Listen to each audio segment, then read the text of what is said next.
Hi guys, Paul, welcome to the Clash of the Titans. Again, we managed to work out the schedules to have Paul back on the program. And Paul, this is the first time for you with both rifles and behind the rifles. And what a ride it was today, right? We did the Sand Tornado and on both rifles. So really, always the objections were for the Sand Tornado guys that we did it on a different days, there was a different wind, different height. This time we really took the measurements and everything. We tried to keep it as close as possible to give both rifles the same chance. So what happened was the Vepr went first. Vepr mode went first, and 5 rounds, Paul. Yes. 5 rounds down the pipe. There was a lot of congestion. A lot of that sand managed to find the way to the action. And actually what happened was the rifle stopped, the bolt carrier stopped on the rails. It didn't seat the round into the chamber. That was the stoppage reason, but only 5 rounds. You know, I don't want to discuss this in the perspective of the other rifles, because as I said, different conditions, different wind, whatever. But we got 5 rounds on this, in this moment on this rifle. And we'll go back to the Vepr. We switched to Dangle Defense, and I guess we had only 6 rounds. Yes. You can't make this up, guys. You can't make this shit up.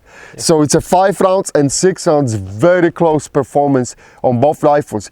One thing, when we started taking the Dangle Defense apart, it was obvious that was much less sand into the whole action and the chamber, and that's by design because they are seals off better the whole area. However, and the reason for stoppage on Dangle Defense was, Paul, I think it was the bolt carrier didn't pick up the round at all. It didn't pick up the round at all from the magazine, and it didn't push it to the chamber. So at least with AK, the 6th round went to the chamber, it just didn't go off, that didn't close. But here the round was, the bolt closed, because the bolt was closed, it just didn't pick up from the magazine. So I don't know why that happened, but that's the bottom line.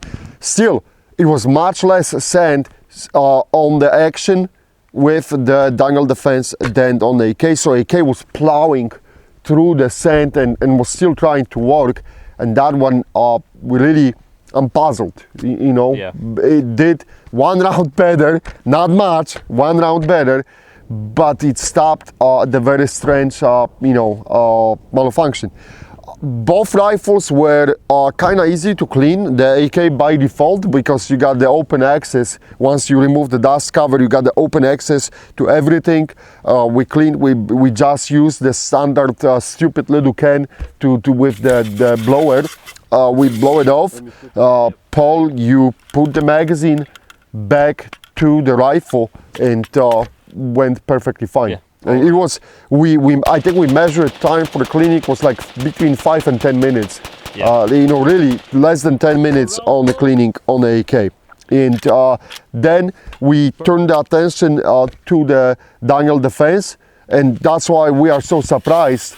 There was really not that much garbage inside, and this was surprising. But again, very easy to clean. We blow it off and run the bore snakes through both rifles, and Dangle Defense again went back online. Expanded all the remaining rounds in the magazine. So both, what is shocking, I guess, Paul, to me, that the both rifles really, they're going neck in neck in this. and it's just amazing. As I said, you can't make this shit up. I mean, in my wildest dreams, I would not predict that outcome for both rifles at the same moment. I mean, I'm honestly surprised. For both rifles, I'm honestly surprised. But that's it. Guys, on both rifles, the total summary of the rounds is, right now, we slightly past 1,000 rounds. Stay tuned to pictures. I'll take pictures and you can see what's happening. You know what? Screw it. Let's have a dive, quick dive to the both rifles. We'll see what's happening inside, instead of me just citing the pictures. Maybe we can comment on something. As you can see, the rifles were cleaned out. The one thing, this is that telescopic spring, recoil spring. I rather like the old designs better when you got just the wire and the spring, but that's what the Vepr has on this. And let me pull out bolt and the bolt carrier, because this is what we want to see, right? And then we'll have a look at the trunnion. All right, inside the channel, all I see are bare marks, just the finish gone. There is nothing happening here, Paul. No. That piston head, it's wobbling, but that's absolutely normal. That's normal on the AK, and there's no damages to the piston head. Everything is looking good here. How is that tail looking? Looking perfectly fine. Yeah, it looks really good. Look, maybe a little bit folding on the top. Nah, that's normal. That is looking normal. So this looks good. And the front of the bolt is looking great. The ejection claw, the ejection pattern on that Vepr is insane. It's wild. I mean, it's shooting the shells back to the freaking space, but it's not overgassed. No. Its recoil is very nice on it. Okay, the rear of the firing pin, this is that spring-loaded pin. Again, I don't like spring-loaded pins. I'm rather with the free-floating pin. But they use the spring-loaded pin. But locking locks, look at Paul, everything is looking good here. I don't see really, see perfect surface on the back. This is where it interacts with the trunnion. Really, this is looking good, guys. This is looking good. How are we looking on the trunnion? The trunnion's got some scratch marks here on the top, see? Right over here when the bolt carrier slides. So I will show you it on the picture. But that's nothing. I mean, that's like normal thing. And here, and the trunnion is looking good, Paul. Again, let me wipe it off a little bit. Yeah, the fillet, it's flat. Yep. It's no deformations. This is looking good. And at the bottom, we are looking absolutely cool too. Nothing. That Vepr is doing great. The top of the trigger hammer, this is looking good too. So see here we got only marks from the bolt carrier smashing on that side of the trunnion, and here too, but this is not impacting the action. Of course nothing is happening here. All right, so that's for the Vepr. We have to look inside the dangle defense, and I'm just interested how's that bolt doing and the locking locks on the bolt, because this is basically the only part which may cause us problems. Okay, the charging handle, there's nothing happening on the charging handle, and why would it, right? All right, the front of the bolt, Paul, I don't see any deformations on the front of the bolt from the dangle defense. Okay, no. Let me pull out the pin. Don't lose it, right? Let's go firing pin. Let's see what we got on the firing pin. Of course, it's stuck. Okay, the tip of the firing pin, no deformations. No. It's looking bad. It's not looking that bad, you know. Yeah, it's fairly clean. Yep. And that's why, well, we cleaned the rifles. But look at the cam pin. Nothing, no marks.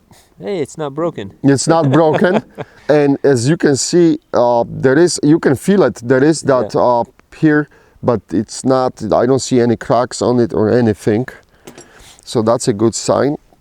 And a bolt carrier, nothing on the bolt carrier inside, on the back as well.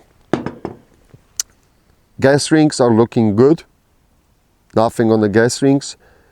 And the rear of the logs, this is all looking good, Paul. I don't see any missing pieces of the bolt or anything.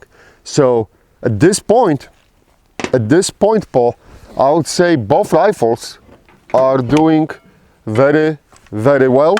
No marks of the premature mechanical wear or neither one of them. and they going really neck in neck. Yeah. Alright guys, thanks for watching. Stay tuned for the next episode. It should be even more fun. Alright? Thank you. Let us know if you have any questions.